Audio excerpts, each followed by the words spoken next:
Dengan mempelajari Sirah Nabawiyah, maka makin menambah kecintaan kepadanya. Semoga yang subscribe juga dimudahkan jalannya menuju surga. Silahkan tekan tombol like supaya postingan ini semakin tersebar. Dan tulis doa serta hajat pemirsa di kolom komentar. Semoga semakin banyak yang mengaminkan, maka semakin cepat terkabul. Nabi Sulaiman alaihi salam adalah manusia terkaya sepanjang sejarah kehidupan manusia di muka bumi.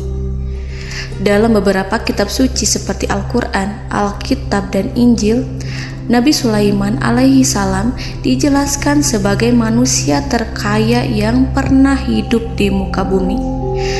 Tidak ada satupun manusia yang bisa mengalahkan total kekayaannya hingga hari kiamat tiba. Para arkeolog telah menemukan situs peninggalan sejarah Islam yang mengungkap total kekayaan Nabi Sulaiman alaihi salam. Erez bin Yosef, seorang profesor sekaligus peneliti, ia menyatakan bahwa 3000 tahun yang lalu Nabi Sulaiman alaihi salam diperkirakan memiliki kekayaan senilai 2,2 triliun US dollar. Dan apabila dikonversikan dengan nilai mata uang dolar hari ini, jika dirupiahkan, maka nilainya setara dengan 32.891.870 triliun rupiah. Profesor itu juga menjelaskan bahwa kekayaan Nabi Sulaiman alaihi salam berasal dari dua sumber, yakni istana kerajaan dan tambang tembaga.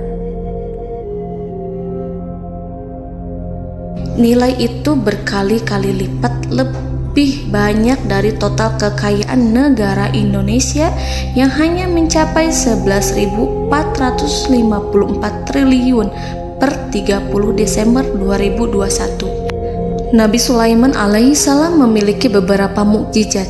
Di antaranya adalah dapat berbicara dengan bahasa binatang. Beliau dapat memerintah mereka untuk melakukan sesuatu. Beliau juga dapat mengendalikan besar kecilnya tekanan angin dan dapat mengatur ke arah mana angin akan berhembus. Sehingga dengan itu Nabi Sulaiman dapat memanfaatkan angin sebagai kendaraannya dan juga kendaraan tentaranya.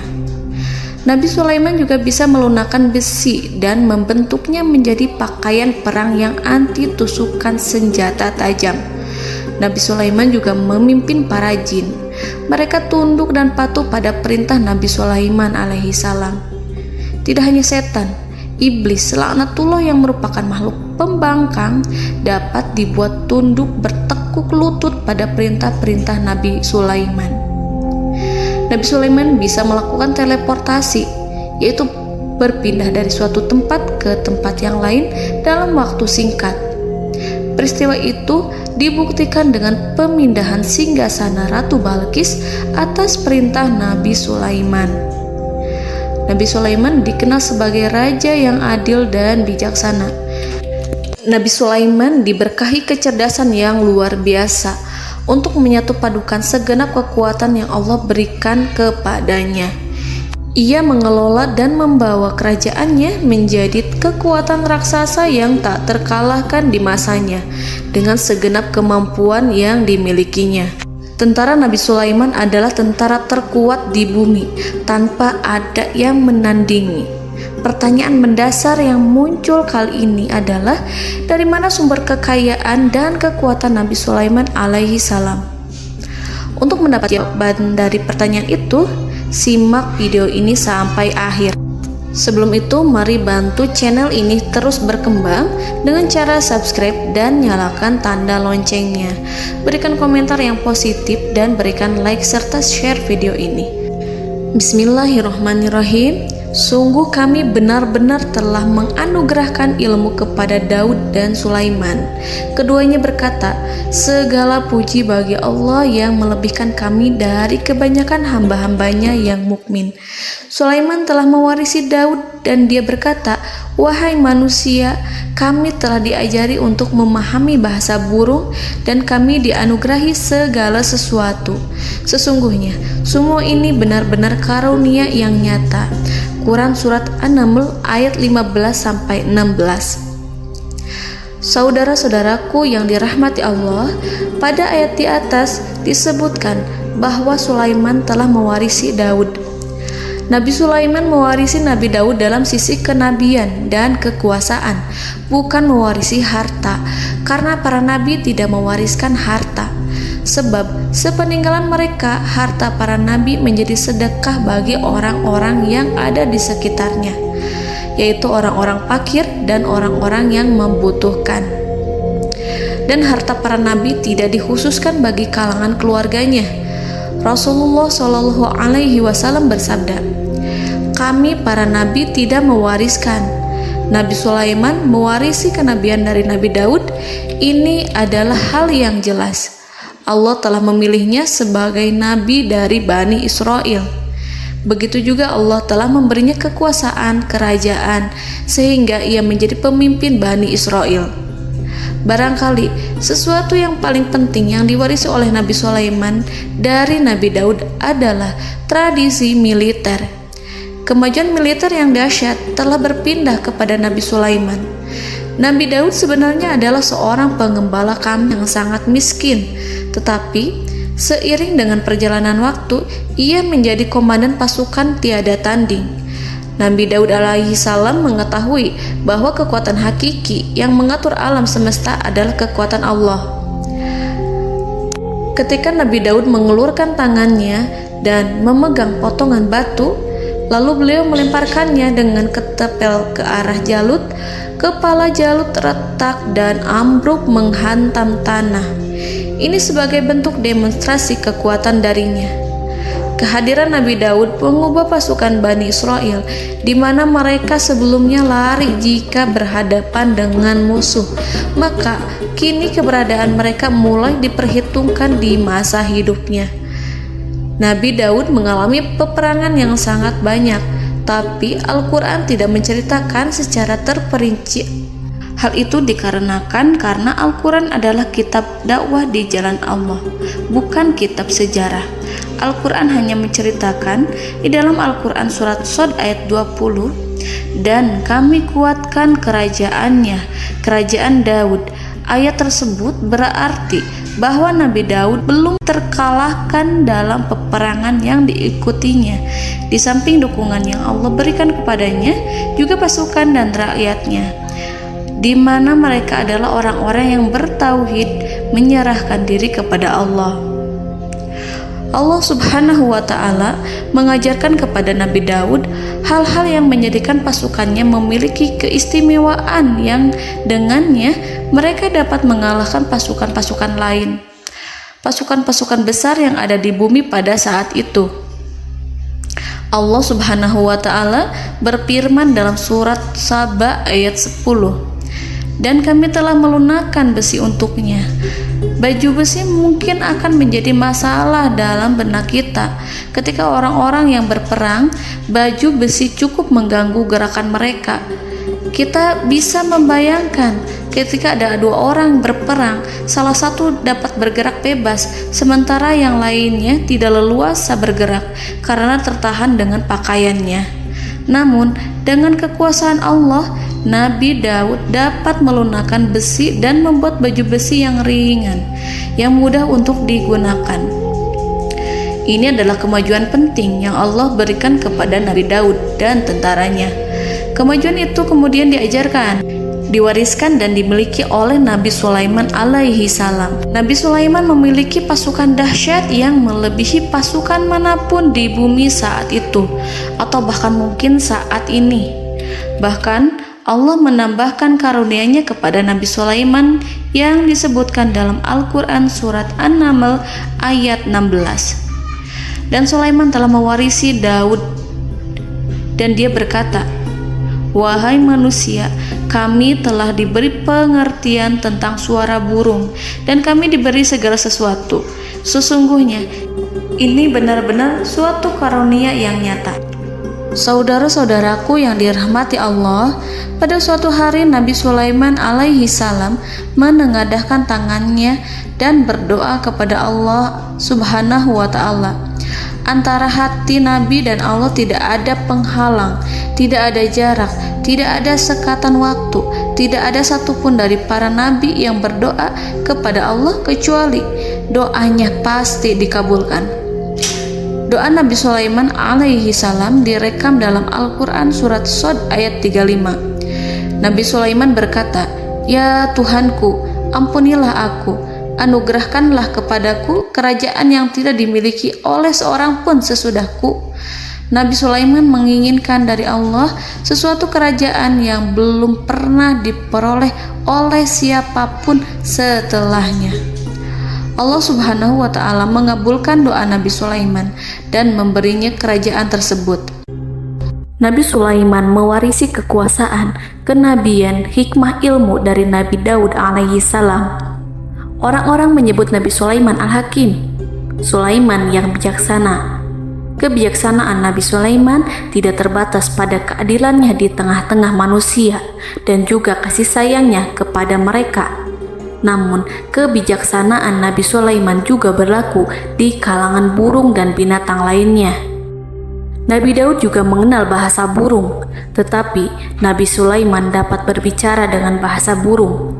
Bahkan, ia dapat menggantikannya sebagai pembantunya. Ketika Nabi Daud bertasbih di gunung, burung-burung serta binatang buas ikut bertasbih bersamanya. Bahkan angin pun berhenti untuk mendengarkan tasbih itu. Sedangkan Nabi Sulaiman alaihi salam, Allah Subhanahu wa ta'ala memberinya karunia lebih dari itu, di mana binatang-binatang buas tunduk padanya, begitu juga angin dan burung. Saudara-saudaraku yang dirahmati Allah, Nabi Sulaiman alaihi salam mampu mendengarkan bisikan semut yang berbicara kepada sesama mereka. Bahkan ia mampu memerintahkan semut tersebut sehingga semut itu menjadi taat pada perintahnya. Pasukan Nabi Sulaiman memiliki kekuatan yang sangat dahsyat. Belum pernah ada di dunia ini satu pasukan pun yang memiliki kekuatan seperti itu. Kekuatan Nabi Sulaiman berasal dari beberapa kombinasi yang sangat mengagumkan, sehingga karenanya ia tidak dapat tertandingi. Kekuatan itu terdiri dari manusia, binatang-binatang, jin, dan lain sebagainya. Kita mengetahui bahwa jin adalah makhluk Allah dan manusia tidak mampu melihatnya atau menghadirkannya atau meminta pertolongan kepadanya. Sedangkan Nabi Sulaiman telah diberi Allah suatu kemampuan untuk menundukkan jin, mempekerjakan mereka sebagai tentara di tengah-tengah peperangan. Bahkan ia mampu menjadikan mereka sebagai pekerja-pekerja kasar di kerajaannya saat tidak ada peperangan. Oleh sebab itu, ketika ada pasukan lain yang mencoba melawan pasukan Nabi Sulaiman, mustahil mereka akan mendapatkan kemenangan. Bahkan pasukan Nabi Sulaiman diperkuat oleh pasukan burung. Burung di pasukan Nabi Sulaiman memerankan tugas penting, yaitu menjadi agen intelijen. Kita mengetahui bahwa peranan informasi saat peperangan adalah hal yang penting. Dari informasi tersebut, pasukan dapat mengetahui keadaan lawannya. Demikianlah peranan burung pada pasukan Sulaiman. Ia terbang di tengah-tengah musuh. Kemudian, ia kembali kepada Nabi Sulaiman untuk menyampaikan berita tentang keadaan lawannya. Di samping jin dan burung, Allah juga menundukkan angin untuk Nabi Sulaiman. Nabi Sulaiman dapat memerintahkan angin dan ia mampu untuk menaiki angin tersebut. Dalam Al-Quran surat Shad ayat 36-40, Allah Subhanahu wa ta'ala berfirman, "Kami tundukkan kepada angin yang berhembus dengan baik menurut kemana saja yang dikehendaki Sulaiman. Dan kami tundukkan pula kepadanya setan-setan, semuanya ahli bangunan dan penyelam, dan setan yang lain yang terikat dalam belenggu. Inilah anugerah kami, maka berikanlah kepada orang lain atau tahanlah untuk dirimu tanpa perhitungan, dan sesungguhnya dia mempunyai kedudukan yang dekat pada sisi kami dan tempat kembali yang baik." Saudara-saudaraku yang dirahmati Allah, Allah Subhanahu wa Ta'ala juga memberikan kemampuan yang tak seorang pun dari para nabi mendapatkannya, yaitu kemampuan untuk memerintah setan. Setan adalah salah satu bagian dari jin. Ia adalah kelompok yang celaka dari bangsa jin. Kelompok ini sebenarnya tidak mampu dikuasai oleh manusia. Bahkan jin yang soleh tidak dapat mengatur setan. Adapun Nabi Sulaiman, Allah telah memberinya kekuasaan untuk menundukkan setan dan mempekerjakannya, bahkan mengikatnya dengan rantai serta menghukumnya jika ia menentang pada perintahnya. Setan membangun untuk Sulaiman istana-istana, patung-patung dan alat-alat perang. Bahkan setan-setan itu menyelam ke dasar lautan untuk mengeluarkan permata dan yakut untuk Sulaiman. Jika di antara setan yang menentang perintahnya, maka Nabi Sulaiman alaihi salam mengikatnya dengan rantai. Ini semua menunjukkan kekayaan Nabi Sulaiman dan kekuasaannya, di mana ia mampu mengatur banyak makhluk di bumi ini. Tentu saja, kemampuan itu semua adalah atas izin dari Allah Subhanahu wa Ta'ala sebagai mukjizat darinya. Allah Subhanahu wa Ta'ala berfirman dalam Al-Quran surat Saba ayat 12, dan sebagian dari jin adalah yang bekerja di hadapannya di bawah kekuasaannya dengan izin Tuhannya, dan siapa yang menyimpang di antara mereka dari perintah kami, maka kami rasakan kepadanya azab neraka yang apinya menyala-nyala. Para jin itu membuat untuk Sulaiman apa yang dikehendakinya, dari gedung-gedung yang tinggi, patung-patung, dan piring-piring yang besarnya seperti kolam, atau periuk yang tetap berada di atas tungku. Saudara-saudaraku yang dirahmati Allah, Nabi Sulaiman yang bijaksana adalah penguasa yang tak tertandingi di muka bumi. Meskipun memperoleh nikmat-nikmat khusus yang agung itu yang Allah berikan kepada Sulaiman, beliau tetap menunjukkan dirinya sebagai manusia yang paling banyak berzikir kepada Allah dan manusia yang paling banyak bersyukur di zamannya. Saudara-saudaraku yang dirahmati Allah, sebagaimana Allah Subhanahu wa Ta'ala memberikan nikmat kepada ayahnya Nabi Daud alaihi salam, di mana ia mampu melunakkan besi dan Allah mengajarinya bagaimana cara mencairkan besi, maka Nabi Sulaiman alaihi salam dapat memanfaatkan tembaga yang cair untuk peperangan. Dan juga di saat perdamaian, pada saat peperangan, beliau mencampur tembaga dengan besi dan menjadikannya perunggu. Mereka menggunakan senjata-senjata perunggu dalam peperangan seperti pedang, baju besi, dan juga pisau. Senjata-senjata ini adalah senjata yang paling kuat pada saat itu. Sedangkan di saat damai, tembaga digunakan untuk membuat bangunan, perhiasan, dan sebagainya. Meskipun Nabi Sulaiman mendapatkan nikmat yang besar dan karunia yang khusus, Allah Subhanahu wa Ta'ala mengujinya dengan suatu ujian yang dahsyat. Ujian yang akan selalu datang kepada seorang hamba yang soleh. Ketika hamba itu mendapatkan kedudukan besar, maka ujiannya pun menjadi besar. Allah Subhanahu wa Ta'ala menguji Nabi Sulaiman dengan penyakit. Diceritakan oleh Fahru Roji, Nabi Sulaiman diuji dengan suatu penyakit yang keras, di mana kedokteran saat itu tidak dapat dan tidak mampu mengatasinya. Sakitnya Nabi Sulaiman sangat keras sehingga para dokter dari kalangan manusia ataupun jin tidak mampu menghilangkan penyakit itu. Lalu burung-burung menghadirkan rumput-rumput yang dianggapnya sebagai obat, tetapi Nabi Sulaiman tak kunjung sembuh. Semakin hari penyakit Nabi Sulaiman semakin menjadi-jadi, sehingga ketika Nabi Sulaiman duduk di atas kursi, ia duduk bagaikan tubuh tanpa roh. Seakan-akan ia mati karena saking keras penyakit yang dideritanya. Sakit yang diderita oleh Nabi Sulaiman alaihi salam berlangsung sangat lama. Namun Nabi Sulaiman tidak henti-hentinya berzikir kepada Allah dan meminta kesembuhan kepadanya, serta selalu beristighfar dan mengungkapkan rasa cinta kepadanya. Selesailah ujian Allah terhadap hambanya Nabi Sulaiman. Beliau pun sembuh Nabi Sulaiman merasakan kembali kesehatannya setelah ia mengetahui segala kejayaan dan segala kekuasaan serta segala kebesarannya tidak lagi mampu menghilangkan penyakit yang dideritanya kecuali jika Allah menghendaki. Saudara-saudaraku yang dirahmati Allah, Nabi Sulaiman telah membangun tempat ibadah, tempat sujud, sehingga manusia menyembah Allah di dalamnya. Orang-orang yang membangunnya berjumlah puluhan ribu orang. Tentu setiap kelompok dari mereka memiliki pekerjaan masing-masing. Di antara mereka ada yang mencairkan tembaga, di antara mereka ada yang tukang pahat, ada yang tukang ukir, ada yang membelah batu, ada yang memotong kayu, ada yang mendatangkan rumput-rumput dari Libanon, ada yang mendatangkan emas dan menjadikannya lempengan-lempengan yang mengkilat untuk menutupi kayu serta untuk melapisi dinding-dinding. Bahkan golongan jin pun membantu membangun tempat tersebut, tentu dengan perintah dan bimbingan Nabi Sulaiman. Mereka membuat patung-patung yang besar, membuat bejana yang besar untuk tempat makan para tentara dan pekerja, yaitu bejana seperti gunung. Karena saking berat dan besarnya, mereka juga membuat tempat-tempat minum yang besarnya seperti kolam. Nabi Sulaiman mengawasi para pekerjanya dan juga mengurusi masyarakatnya, di mana beliau mengenali problem mereka dan berusaha memecahkannya.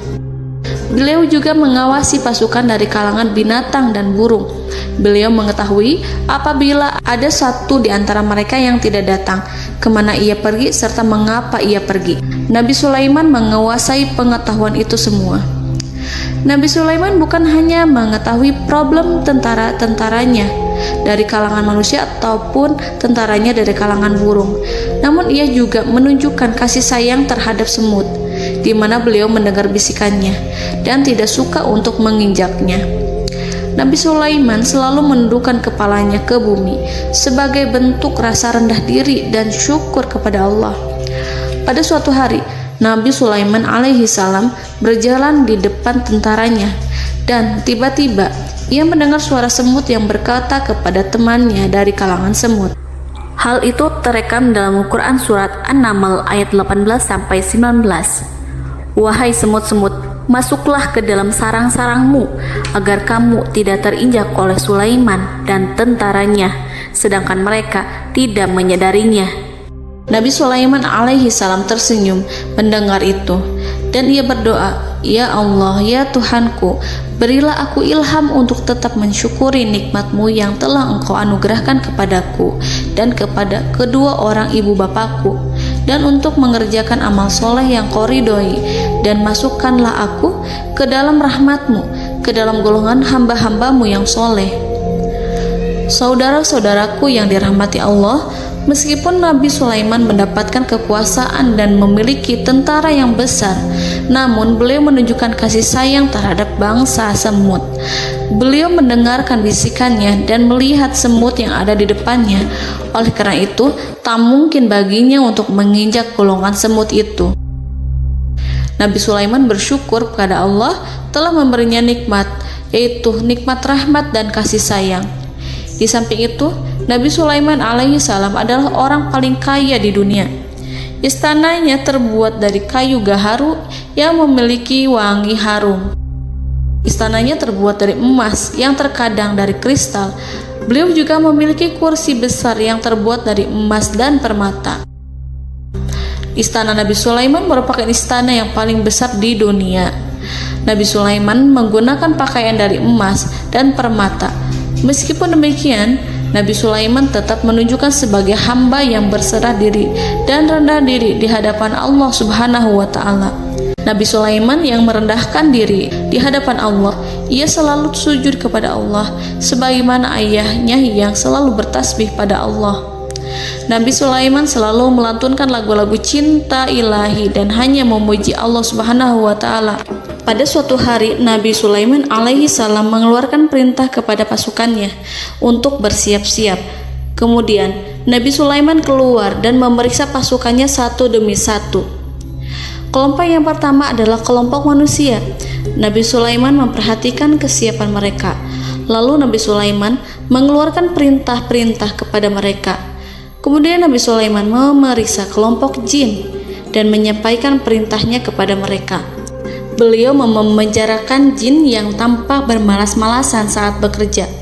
Lalu beliau memeriksa binatang dan berkata kepada mereka, apakah mereka sudah makan dengan baik? Apakah mereka tidur dengan nyenyak? Apakah ada yang mengadu pada mereka, misalkan karena penyediaan makanan yang tidak layak? Apakah ada di sana yang sakit dan lain sebagainya? Ketika Nabi Sulaiman merasa puas dengan semuanya, Nabi Sulaiman memasuki tenda tempat berkumpulnya para burung. Nabi Sulaiman alaihissalam kemudian memasuki tenda tersebut, mengamati keadaan di sekitarnya, sehingga beliau mengetahui bahwa ada satu burung yang tidak hadir, yaitu burung hudhud. Mengapa aku tidak melihat burung hudhud? Burung-burung yang lain tampak terdiam sebagai penghormatan, dan mereka mendengarkan apa yang akan dikatakan pemimpin mereka. Nabi Sulaiman mengarahkan pandangannya pada semua burung dan tidak menemukan burung hudhud di antara mereka. Tak seekor burung pun yang mengetahui keberadaannya. Burung hudhud absen pada apel wajib kali ini. Nabi Sulaiman mulai menampakkan kemarahannya. Tiba-tiba, seekor burung kecil memberanikan diri untuk berkata kepada Nabi Sulaiman, Wahai Nabi yang mulia, seharusnya Hudhud ada bersamaku kemarin untuk melaksanakan tugas penyelidikan. Ia adalah pemimpin misi itu. Namun, burung Hudhud belum datang. Oleh karena itu, aku tidak pergi bersamanya. Burung itu tampak gemetar. Nabi Sulaiman mengetahui bahwa Hudhud tidak hadir dan tak seorang pun mengetahui kemana ia pergi. Burung hudhud pergi tanpa izin terlebih dahulu. Dalam keadaan marah, Nabi Sulaiman berkata, "Sungguh aku benar-benar akan mengazabnya dengan azab yang sangat keras atau benar-benar menyembelihnya, kecuali jika ia benar-benar datang kepadaku dengan alasan yang jelas." Kawanan burung-burung mengetahui bahwa Nabi Sulaiman sedang marah dan telah menetapkan untuk menyiksa burung hudhud atau menyembelihnya atau justru memaafkannya dengan syarat ia datang dengan membawa alasan yang dapat menyelamatkannya, atau dengan kata lain, burung hudhud dapat memastikan bahwa ia melaksanakan tugas yang penting. Nabi Sulaiman menunjukkan kemarahan yang besar sehingga siapapun akan merasa takut kepada Nabi Sulaiman yang marah. Nabi Sulaiman kemudian pergi dari tempat burung tersebut. Nabi Sulaiman masih memikirkan keadaan burung hudhud. Seharusnya burung hudhud menjadi bagian penting dari badan intelijen. Apakah ia pergi untuk menyingkap suatu, atau apakah ia pergi hanya untuk bermain-main? Nabi Sulaiman telah memperhatikan dan mengetahui bahwa burung hudhud adalah seekor burung yang cerdik dan juga fasih berbicara. Terkadang Nabi Sulaiman mendapati burung hudhud sedang bermain-main dan menunda-nunda pekerjaannya. Namun ketika Nabi Sulaiman melihatnya, burung hudhud memahami bahwa perbuatannya tidak benar. Oleh karena itu, ia tidak boleh menyampur adukan antara waktu serius dan waktu bermain. Tidak lama setelah itu, burung hudhud tiba di tempat para burung. Burung-burung yang lain berkata kepadanya, "Wahai hudhud, pergilah engkau ke tempat Nabi Sulaiman. Jika ia mengetahui bahwa engkau telah sampai, jiwamu benar-benar terancam." Mendengar itu, burung hudhud segera beranjak. Ia terbang menemui Nabi Sulaiman. Pada waktu itu, Nabi Sulaiman sedang duduk bersama tentaranya yang lain. Burung hudhud berdiri. Ia telah merencanakan untuk memulai pembicaraan dengan Nabi Sulaiman sebelum Nabi Sulaiman bertanya kepadanya kemana dia pergi. Ini sebagai bukti bahwa hudhud telah melaksanakan suatu tugas yang penting.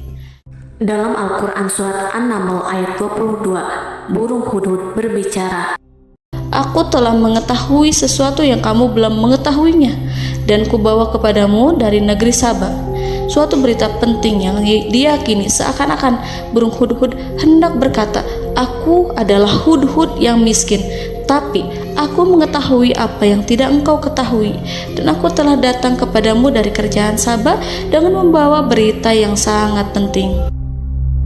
Nabi Sulaiman tampak terdiam menunggu hudhud menyelesaikan kisahnya.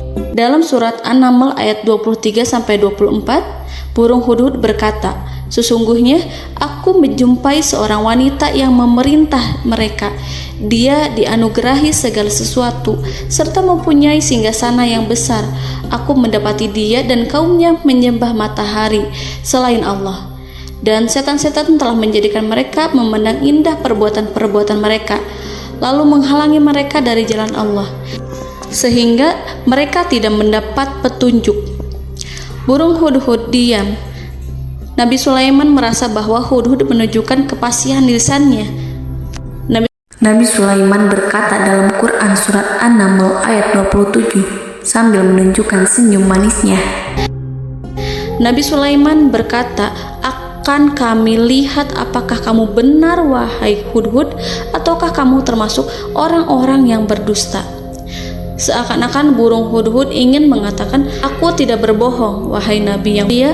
Namun diamnya Sulaiman membuat takut sehingga burung hudhud terdiam.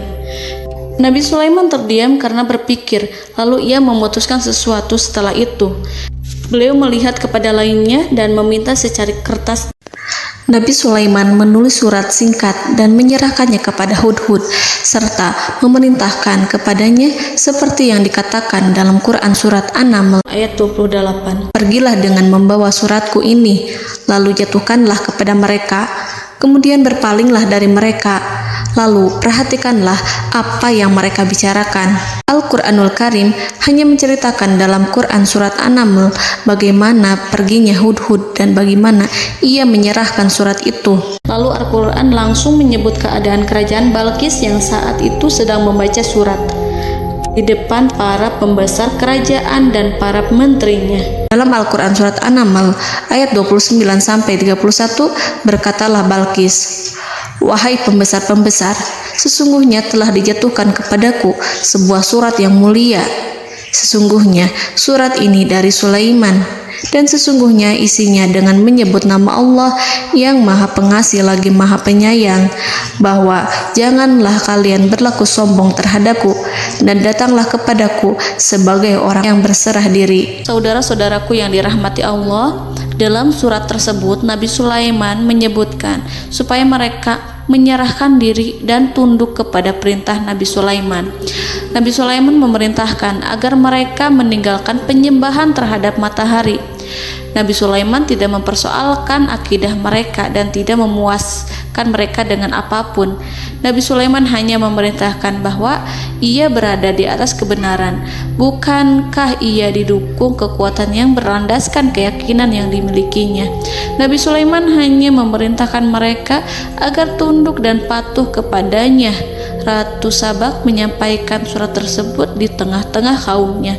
Dalam Quran surat An-Naml ayat 32 dijelaskan, "Dan berkatalah Balqis, wahai para pembesar, berilah aku pertimbangan dalam urusanku ini. Aku tidak pernah memutuskan sesuatu persoalan sebelum kamu berada dalam majelisku." Saudara-saudaraku yang dirahmati Allah, para pembesar istana Balqis menentang surat tersebut.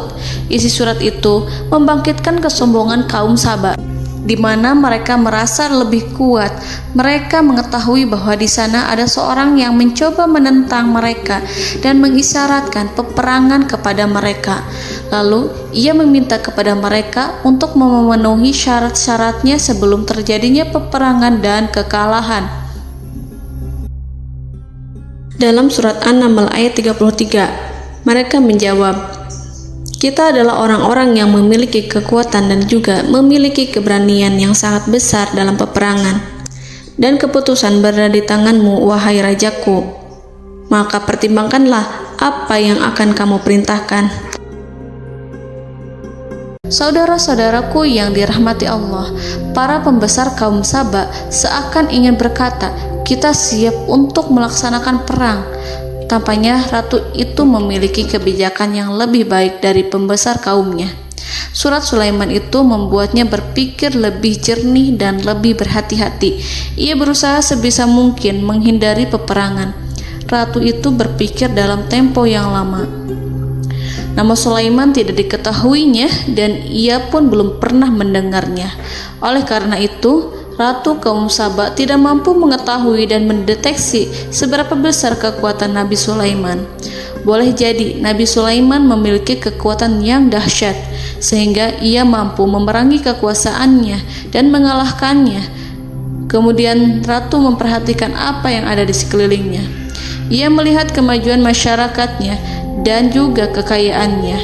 Barangkali ia mengira bahwa Nabi Sulaiman iri terhadap kemajuan dan kekayaannya itu, sehingga Nabi Sulaiman ingin menyerangnya. Setelah mempertimbangkan isi surat Nabi Sulaiman dengan cermat, Ratu Saba memilih untuk tidak bersikap ceroboh dan bodoh. Ratu lebih suka untuk menggunakan bahasa kelembutan. Ia mengirim kepada Nabi Sulaiman suatu hadiah yang besar. Ratu mengira bahwa Nabi Sulaiman seorang yang ambisius, yang boleh jadi ia telah mendengar tentang kekayaan kerajaan Saba. Para utusan pergi dengan membawa hadiah dari Ratu Saba. Ratu berharap agar mereka dapat memasuki kerajaan Nabi Sulaiman dan akan mengetahui kondisi kerajaannya.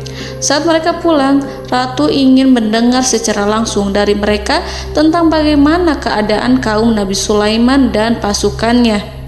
Setelah mendapatkan informasi yang cukup, maka Ratu Balkis dapat membuat sesuatu keputusan yang tepat. Ratu menyembunyikan apa yang terlintas dalam pikirannya, lalu ia berbicara kepada pembesar istananya bahwa ia dapat menyingkap niat jahat Raja Sulaiman melalui cara mengirimkan hadiah kepadanya. Ratu lebih memilih cara tersebut dan menunggu reaksi dari Nabi Sulaiman. Ratu berhasil memuaskan para pembesar istana dan untuk sementara ia menghilangkan ide untuk berperang. Karena para raja jika menyerang suatu desa, maka pemimpin desa tersebut adalah orang yang paling banyak mendapatkan kehinaan. Akhirnya, para pembesar kaumnya merasa puas dengan pikiran Ratu Balkis. Saudara-saudaraku yang dirahmati Allah, dalam surat An-Naml ayat 34-35 dijelaskan, Ratu Balkis berkata, "Sesungguhnya raja-raja apabila memasuki suatu negeri, niscaya mereka akan membinasakannya dan menjadikan penduduknya yang mulia menjadi hina. Dan demikian pula lah yang akan mereka perbuat. Dan sesungguhnya aku akan mengirim utusan kepada mereka dengan membawa hadiah, dan aku akan menunggu apa yang akan dibawa kembali oleh utusan itu." Kemudian sampailah hadiah dari Ratu Balkis kepada Nabi Sulaiman. Para intelijen Nabi Sulaiman memberitahunya bahwa utusan Balkis datang dengan membawa hadiah. Nabi Sulaiman langsung mengetahui bahwa Ratu Balkis itu sengaja mengirim orang-orangnya untuk mengetahui atau untuk mendapatkan informasi tentang kekuatannya. Lalu setelah itu ia akan mengambil keputusan atau mengambil sikap kepada kerajaan Sulaiman. Nabi Sulaiman segera memanggil semua pasukannya untuk berkumpul. Utusan Balkis segera memasuki istana Nabi yang dipenuhi dengan pasukan yang besar bersenjata. Melihat itu, utusan Ratu Balkis tercengang dan terkejut ketika mereka melihat kekayaan yang mereka bawa tidak ada apa-apanya dibandingkan dengan kerajaan Nabi Sulaiman. Hadiah mereka tampak tidak berarti. Emas yang mereka bawa tampak tidak memiliki makna saat mereka memasuki istana Nabi Sulaiman yang terbuat dari kayu-kayu pohon gaharu yang mengeluarkan bau yang harum serta dihiasi dengan emas permata. Para utusan Ratu Balkis berdiri bersama Nabi Sulaiman dan menyaksikan bagaimana Nabi Sulaiman mengendalikan pasukannya. Kemudian mereka mulai berpikir tentang kekuatan dan kualitas pasukan Nabi Sulaiman.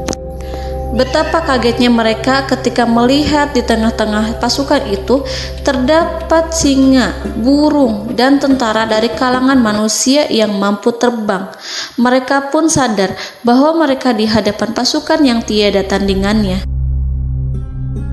Selesailah demonstrasi pasukan Nabi Sulaiman.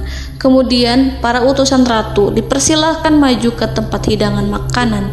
Para utusan itu sangat terkejut ketika melihat berbagai macam makanan dari penjuru dunia ada di depannya. Dan di antara makanan itu terdapat pula makanan yang biasa ditemukan di negeri mereka. Tetapi mereka melihat bahwa makanan itu memiliki rasa yang lebih istimewa. Selain itu, piring-piring yang ada di depan mereka terbuat dari emas dan mereka dilayani oleh laki-laki yang berhias dengan emas. Di meja makan itu terdapat burung, ikan laut, dan berbagai macam daging yang mereka tidak mampu lagi membedakan daging apa itu.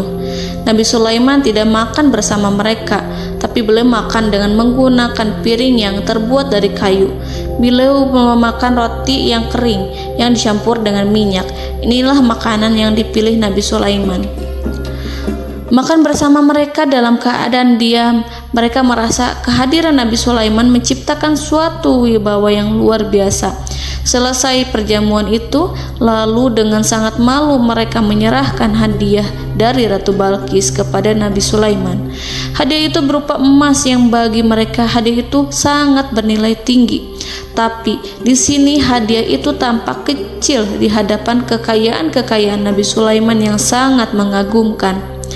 Nabi Sulaiman memperhatikan hadiah dari Ratu Balqis itu dan berkata dalam Quran surat An-Naml ayat 36, "Maka apa yang diberikan Allah kepadaku lebih baik daripada apa yang diberikannya kepadamu, tetapi kamu merasa bangga dengan hadiahmu."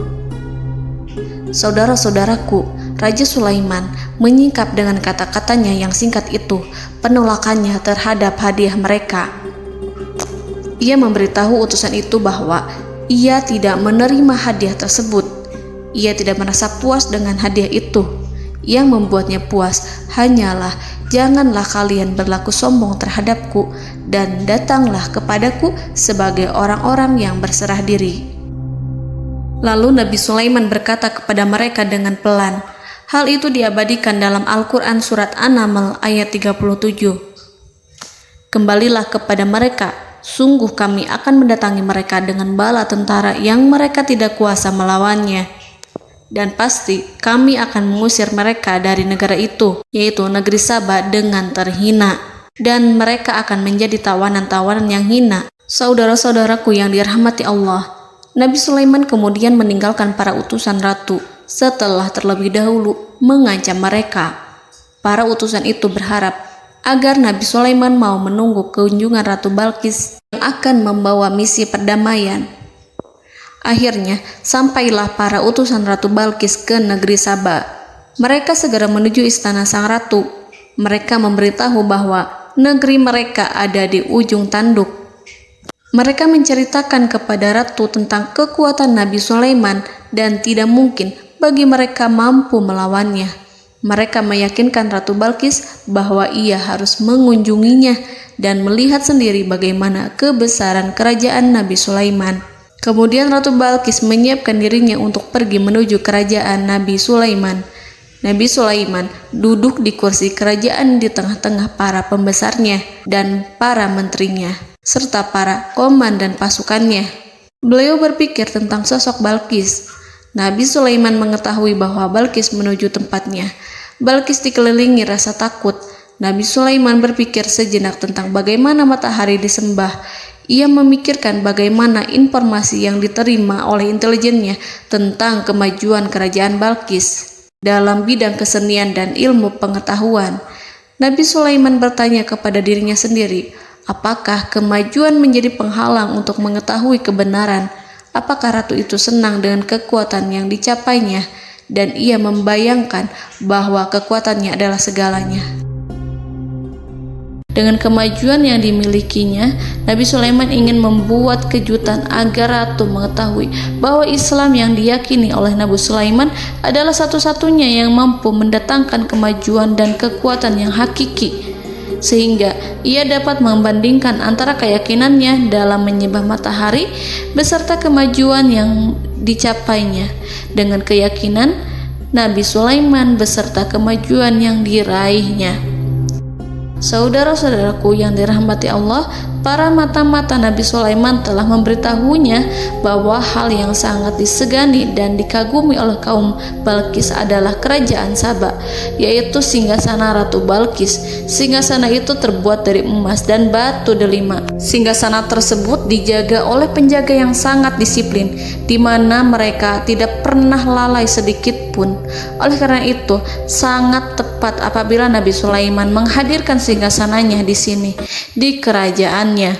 sehingga ketika ratu tiba, maka ia dapat duduk di atasnya. Nabi Sulaiman ingin membuat kejutan kepadanya dan menunjukkan bahwa kemampuannya tersebut yang berlandaskan pada keislaman.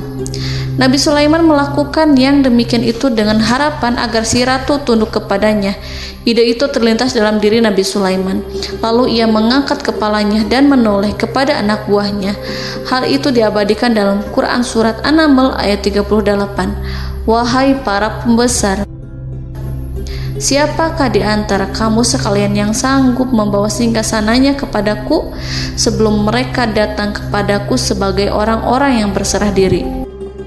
Saudara-saudaraku, perhatikanlah ungkapan pikiran Nabi Sulaiman tersebut. Semua pemikirannya berkisar tentang keislaman para penyembah matahari, tentang bagaimana beliau dapat memberikan petunjuk kepada mereka di jalan Allah. Yang pertama menjawab pertanyaan Nabi Sulaiman adalah jin Ifrit.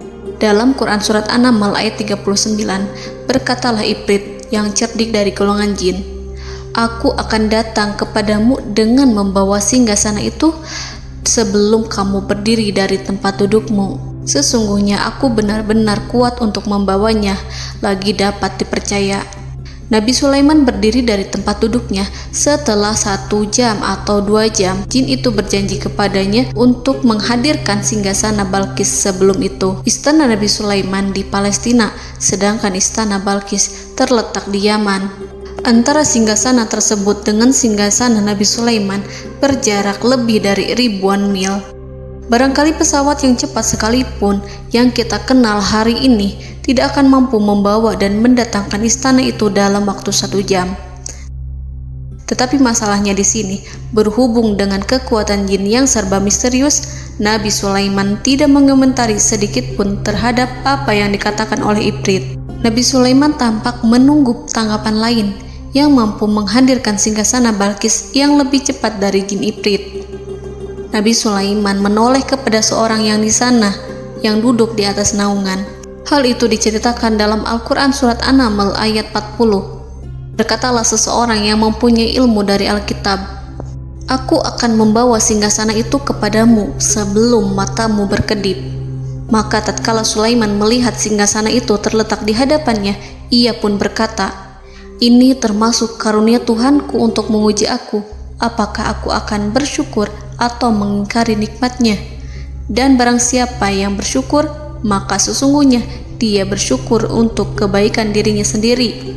Dan barang siapa yang ingkar, maka sesungguhnya Tuhanku Maha Kaya lagi Maha Mulia." Saudara-saudaraku, belum lama seseorang yang mempunyai ilmu dari Alkitab menyatakan kalimatnya, sehingga singgasana itu tiba-tiba ada di depan Nabi Sulaiman, yang mampu menghadirkan singgasana itu lebih cepat dari kedipan mata.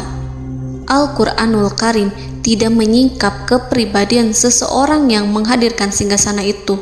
Al-Quran hanya menggarisi bahwa orang itu mempunyai ilmu dari Alkitab. Al-Quran tidak menjelaskan kepada kita apakah ia seorang malaikat ataukah manusia ataukah jin. Al-Quran sengaja tidak menyingkap hakikat kitab yang dimaksud.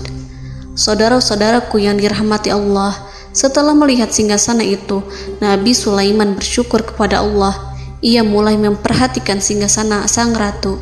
Singgasana tersebut merupakan simbol pembangunan dan juga kemajuan, tetapi nampaknya ia hanya sesuatu yang biasa saja jika dibandingkan dengan kekuasaan dan kebesaran ciptaan yang dibuat oleh manusia dan jin di kalangan istana Nabi Sulaiman. Nabi Sulaiman memikirkan dalam tempo yang sangat lama singgasana Ratu Balkis itu.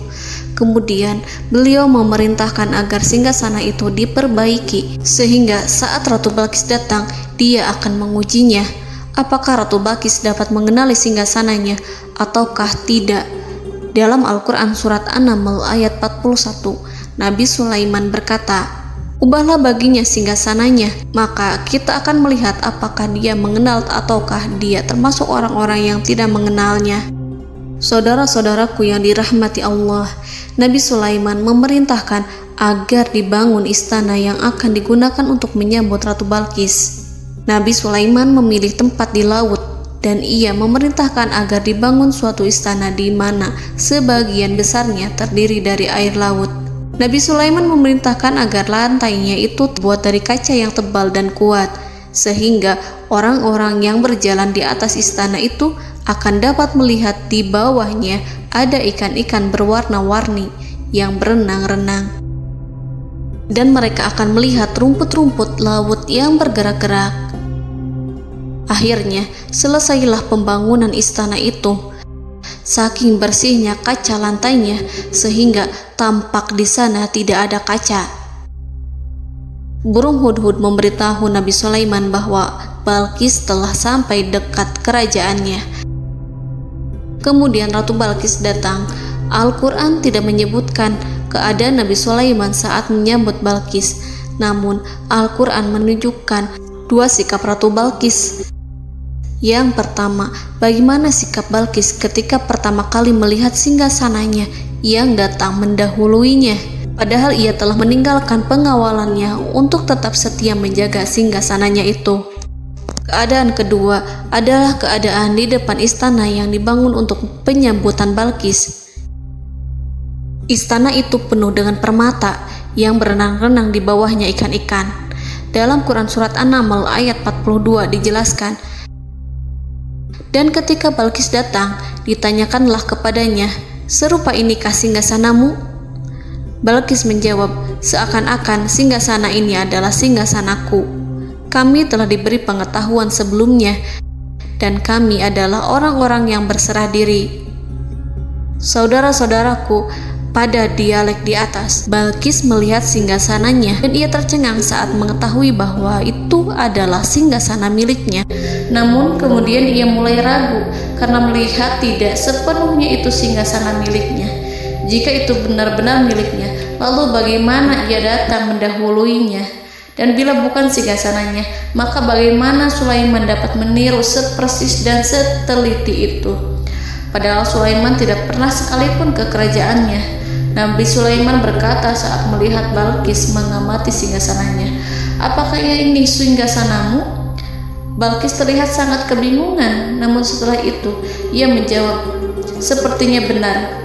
Nabi Sulaiman berkata, kami telah diberi ilmu sebelumnya dan kami sebagai orang-orang muslim.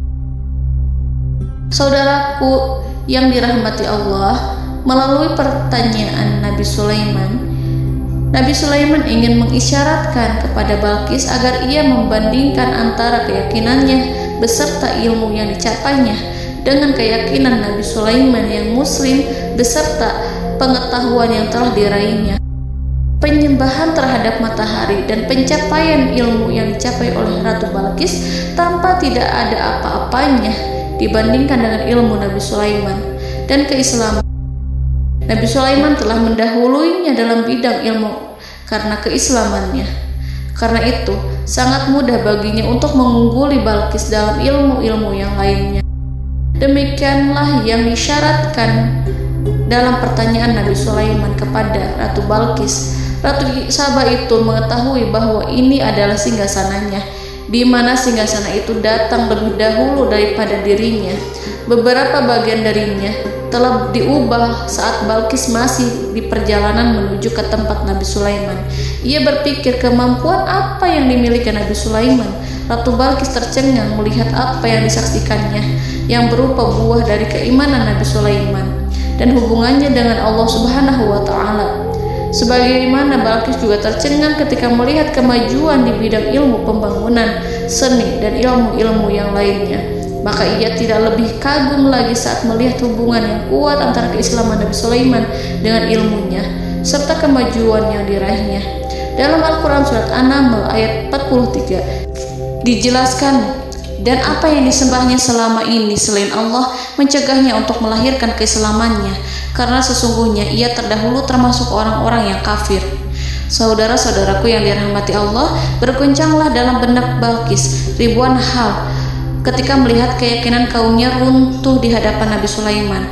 Ia menyadari matahari yang disembahnya hanya merupakan ciptaan Allah, dan Allah lah yang menggerakkannya untuk hamba-hambanya. Lalu terbitlah matahari kebenaran dalam dirinya. Hatinya diterangi oleh cahaya baru yang tidak akan tenggelam seperti tenggelamnya matahari. Masa keislamannya hanya menunggu waktu. Ratu Balqis memilih waktu yang tepat untuk mengumumkan keislamannya.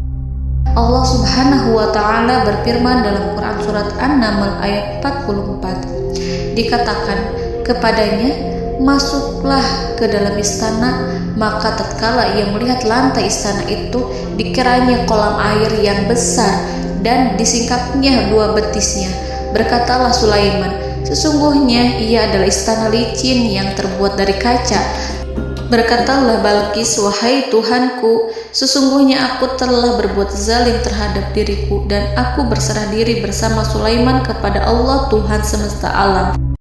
Saudara-saudaraku yang dirahmati Allah, dikatakan kepada Balqis, masuklah ke dalam istana. Ketika ia masuk, maka ia tidak menyaksikan adanya kaca, tetapi ia melihat air, sehingga ia mengira akan bersinggungan dengan air. Lalu ia menyingkapkan sedikit bajunya agar bajunya itu tidak basah. Nabi Sulaiman mengingatkannya tanpa melihatnya agar ia tidak khawatir terhadap pakaiannya, karena pakaiannya tidak akan basah, sebab di sana tidak ada air. Itu sekedar kaca yang halus, yang saking halusnya sehingga ia tidak tampak. Pada kesempatan itulah Balqis mengumumkan keislamannya, yang mengakui kelalimannya, dan ia menyatakan menyerahkan diri kepada Nabi Sulaiman dan kepada Allah Tuhan semesta alam. Lalu kaumnya pun mengikutinya dan mereka memeluk Islam. Balqis menyadari ia berhadapan dengan penguasa yang terbesar di bumi dan Nabi Allah yang mulia. Untuk pertama kalinya, wajah Sulaiman tampak dihiasi dengan senyuman yang menunjukkan kepuasannya sejak Balqis mengunjunginya. Demikianlah Nabi Sulaiman mewujudkan kejayaannya yang hakiki dan menyebarkan cahaya Islam di muka bumi. Saudara-saudaraku, Al-Quran tidak menyebutkan kisah Balqis setelah keislamannya. Para ahli tafsir mengatakan bahwa ia menikah dengan Nabi Sulaiman. Selain itu, ada yang mengatakan bahwa ia menikah dengan salah satu orang dekat Nabi Sulaiman. Ada juga yang mengatakan bahwa sebagian Raja Habasyah adalah keturunan dari buah perkawinan ini. Wallahu a'lam bishawab. Saudara-saudaraku yang dirahmati Allah, Nabi Sulaiman hidup di tengah-tengah kejayaan dan kemuliaan di bumi. Kemudian Allah menetapkan kematian untuknya, sebagaimana kehidupan Sulaiman berada di puncak kemuliaan dan kejayaan yang penuh dengan keajaiban yang luar biasa. Maka kematiannya pun merupakan tanda-tanda kebesaran Allah yang penuh dengan keajaiban. Demikianlah bahwa kematiannya sesuai dengan kehidupannya, sesuai dengan kejayaannya. Allah berfirman tentang kematian Sulaiman di dalam Al-Quran Surat Saba ayat 14. Maka tatkala kami telah menetapkan kematian Nabi Sulaiman, tidak ada yang menunjukkan kepada mereka kematiannya itu kecuali rayap yang memakan tongkatnya. Maka tatkala ia telah tersungkur, tahulah jin bahwa kalau sekiranya mereka mengetahui yang gaib, tentulah mereka tidak akan tetap dalam siksa yang menghinakan. Saudara-saudaraku, kemampuan Nabi Sulaiman untuk menundukkan jin dan mempekerjakan mereka serta hubungan mereka dengan semua itu menimbulkan fitnah di tengah-tengah manusia. Dalam hal tertentu, kematian Nabi Sulaiman merupakan batasan jawaban terhadap fitnah ini. Kami tidak mengetahui siapa yang mengklaim bahwa jin mengetahui hal yang gaib. Apakah itu setan yang terkutuk, atau jin yang bodoh, atau manusia yang tertipu? Kami tidak mengetahui siapa yang bertanggung jawab terhadap tersebarnya isu yang keliru ini. Yang kita ketahui adalah bahwa hal tersebut adalah mempengaruhi sebagian manusia dan jin. Barangkali manusia berkata kepada diri mereka, selama jin melakukan perbuatan yang luar biasa ini, maka apa gerangan yang menjadikan mereka tidak mengetahui hal yang gaib itu? Manusia itu lupa bahwa kunci kegaiban berada di tangan Allah. Masalah ilmu gaib tidak akan mampu dikuasai oleh jin dan manusia. Hanya Dia yang mengetahuinya, dan manusia diberitahu hanya sedikit sekali.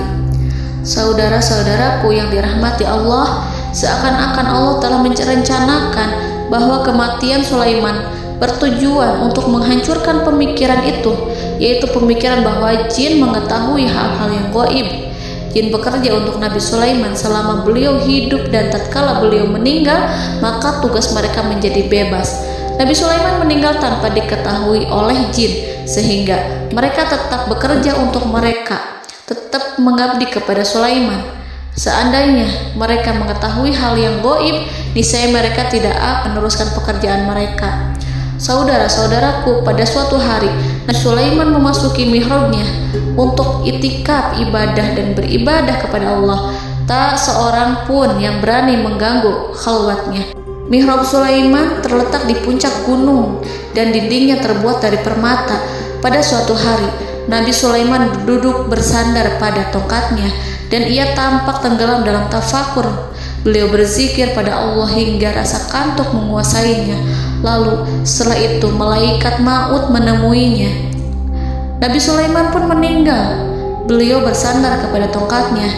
Jin melihatnya dan mengira bahwa beliau sedang sholat, sehingga mereka pun terus melanjutkan pekerjaannya. Berlalulah hari demi hari yang panjang. Datanglah rayap, yaitu semut kecil yang memakan kayu. Hewan itu mulai memakan tongkat Nabi Sulaiman.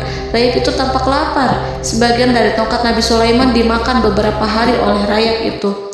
Ketika yang dimakannya semakin bertambah, maka tongkat itu pun menjadi rusak dan kemudian jatuh dari tangan Nabi Sulaiman alaihi salam. Tubuh mulia itu kehilangan keseimbangan dan kemudian jatuh terhempas di bumi. Tatkala tubuh suci itu tersungkur, maka manusia segera menuju ke arahnya. Mereka menyadari dan mengetahui bahwa Nabi Sulaiman telah meninggal dalam waktu yang lama. Jin menyadari bahwa mereka tidak mengetahui hal yang gaib, dan manusia pun mengetahui hakikat ini. Seandainya jin mengetahui hal yang gaib, niscaya ia tidak akan meneruskan siksa yang hina. Mereka tidak akan bekerja kepada Sulaiman. Demikianlah Nabi Sulaiman alaihi salam meninggal dalam keadaan duduk dan sholat di mihrabnya. Lalu berita itu tersebar bagaikan api di bumi. Manusia, burung, dan binatang buas mengantarkan jenazah Nabi Sulaiman. Sekawanan burung tampak sedih dan menangis. Semua makhluk bersedih. Akhirnya tak seorang pun mengetahui bahasa burung di bumi. Meninggallah seorang yang memahami pembicaraan burung, binatang-binatang, jin, dan lain sebagainya. Burung-burung itu berkata, betapa beratnya kehidupan di tengah orang-orang yang tidak mengetahui pembicaraan kita. Allahu a'lam.